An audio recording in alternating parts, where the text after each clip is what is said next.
What up everyone, it's Mr. Jennings, and today we're going to be talking about forces of evolution. So, last video, if you watched it, first is all about natural selection. Now, natural selection is the primary mover of evolution. The idea that populations overproduce, there's variation within the population competes, and the survivors, traits pass. Survivors are able to reproduce more efficiently, and over time those traits are inherited. So that's the idea of evolution in a nutshell. So let's talk about other forces. See, natural selection is just one of many different little forces.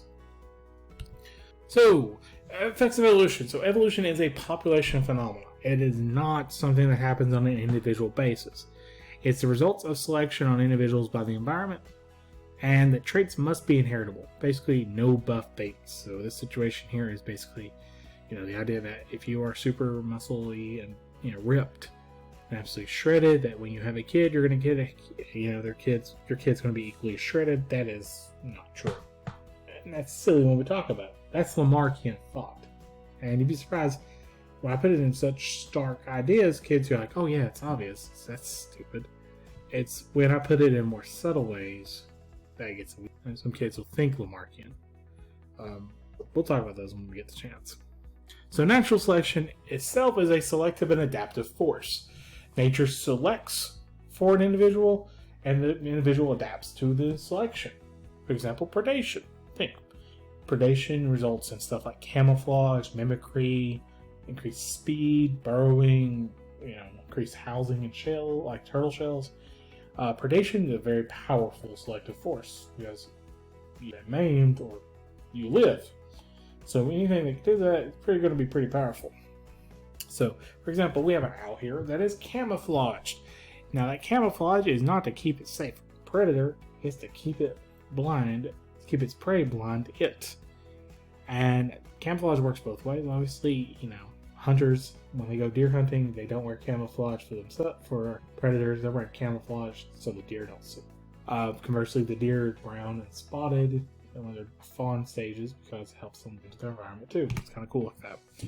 Mimicry can go a lot of ways. Mimicry creates a nice group safety. So one individual is, dangerous for whatever reason, toxic. If you are a mimic, you end up looking like that toxic individual.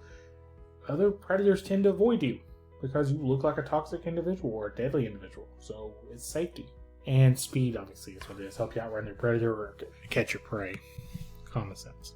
So you can create things like physiological selection. So natural selection can do that. It acts on body function and structures and creates a ton of options. For example, here is the ice fish. It's known as the ice fish because it lives in literally freezing water, at a point where blood typically freezes. The question is, why is this fish living in water that could freeze blood? And you look at it, it's clear. That means it doesn't have blood, right? No, it has blood. The blood's clear because the blood is the antifreeze. Not like antifreeze to put in your car, but has antifreeze properties. It is a fish that can live in water because there's been a selective pressure by the environment to live in these freezing temperatures, and they happen to have the weird mutation that has them survive in freezing water. Now they have hardly any competition because they're living in freezing water. And their genes are actually very useful for a lot of things. Natural selection can also be a co-evolutionary event because, again, predation usually happens. So it can be antagonistic or beneficial, mutualistic. Antagonistic co-evolution, basically the idea of co-evolution in general is two or more species reciprocally evolve and affect each other's evolution. One zigs, the other zigs with it. Try to follow it. So basically what happens really in the fundamental level is in both types of co-evolution, the species are so codependent on one another that they evolve in lockstep. So if one mutates, there's a really strong selective pressure for the other to mutate to fit the adaptation that allowed it to change. This is common in not just predator-prey, it's common in symbiotic relationships. So mutualistic and parasitic relationships really demonstrate this. But co-evolution can be, antagonistic, like we have the mongoose and the snake that you see pictured here on the screen, where the snake is adapted to venom. The snake has venom, but the mongoose is immune to the venom. And there's a variety of them mongoose and badger species that are like this. So, when one evolves, the other one evolves with it. If the snake adapts to new venom that's stronger, the mongoose has a selective pressure to create stronger anti-venom. Crazy like that. Now, there are other forces of evolution. This one being genetic drift. Now, genetic drift is not selective. It's random. It's a change in genetic frequency that is completely... So, genetic drift is a change in genetic frequency of population due to chance. The best way to explain this is it's random and you don't know exactly what's going to happen. It's not selective nor adaptive. The species don't adapt to the change. It's just a random change. Let's see here. So a great example of this is bottleneck effect, or the bottleneck event. Basically, a large population is reduced by a non-selective disaster. Cheetahs are a classic example of this. Cheetahs went through 2 non-selective disasters. One, the Ice Age, I believe is what, and the second one being the most recent, humans. Either way, they're both non-selective events that created large populations to be reduced. And when they get reduced like that, whatever's left behind is genetically dissimilar. It's not the same as the original population. And there's less of them, so when they interbreed, there's going to be a lot more inbreeding. And it creates a smaller, more, concentrated gene pool. So good traits, bad traits, there's less variation in general. Founder effect is pretty much the same idea, except it's not a crippling event, like 90% of the population goes extinct. It's more of the population moves to a new area that's never been colonized by that species before, and because of that, the founding population is usually not representative. And because of that, the gene pool is reduced, and sometimes rare traits become more frequent and others become missing. A great example of this is the Blue People of Kentucky activity we did a couple weeks ago. That's an example of an isolated population that interbred with each other because it's a small town. Even if it's distant cousins, it's still interbreeding. And because of that, the blue skin gene was a lot more prevalent. Second is what we see on the screen. This is what we call polydactyl. Polydactyl is the extra appendages, extra phalanges, and that goes for toes too. This is common in populations of Amish and Mennonites because people like the Amish tend to marry other Amish. Their population is kind of a founder effect situation. They're purposely genetically isolated from any new genetic variation. Now, there's ways to combat this, and we'll talk about that. But since they're isolated, genes like polydactyl just show up more often. So once it enters the population, it's really going to become more common, especially as more inbreeding within that population takes place. Now, how can you combat that is gene flow. So gene flow is basically migration. It's a change in genetic frequency due to emigration or immigration. It's equalizing to change. The problem is it's really hard to predict how gene flow has an effect on populations. However, it does have an effect. So this is a really big deal to help counteract founder effect and even bottleneck effect. So in founder effect, if you're completely isolated from the original population, you're going to have some really strong swings.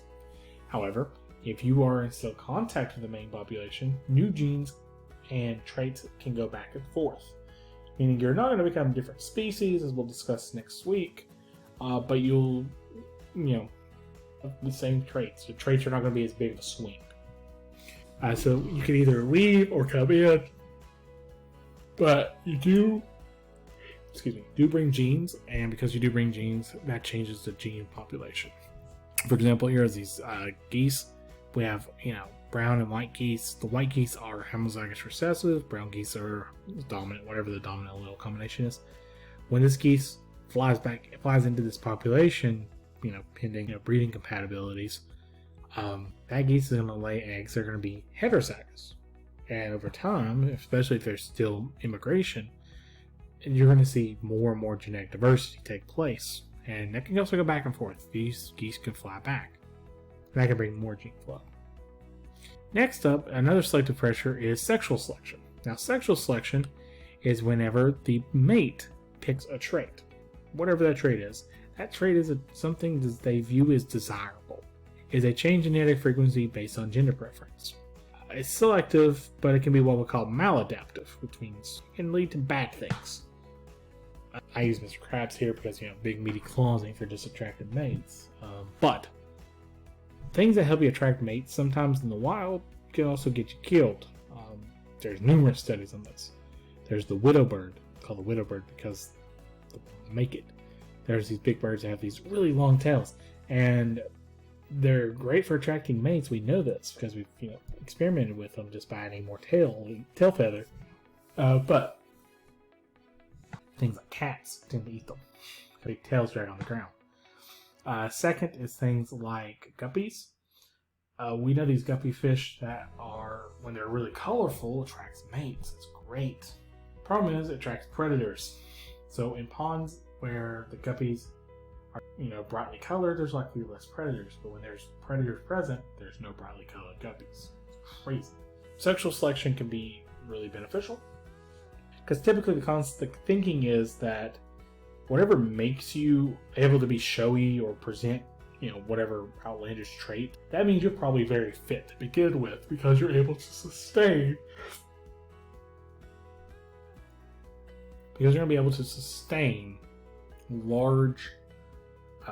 large feathers or large claws, or you're able to do this elaborate dance. You're probably very fit, meaning you're getting a lot of resources. You're surviving well. Probably worth the time of day.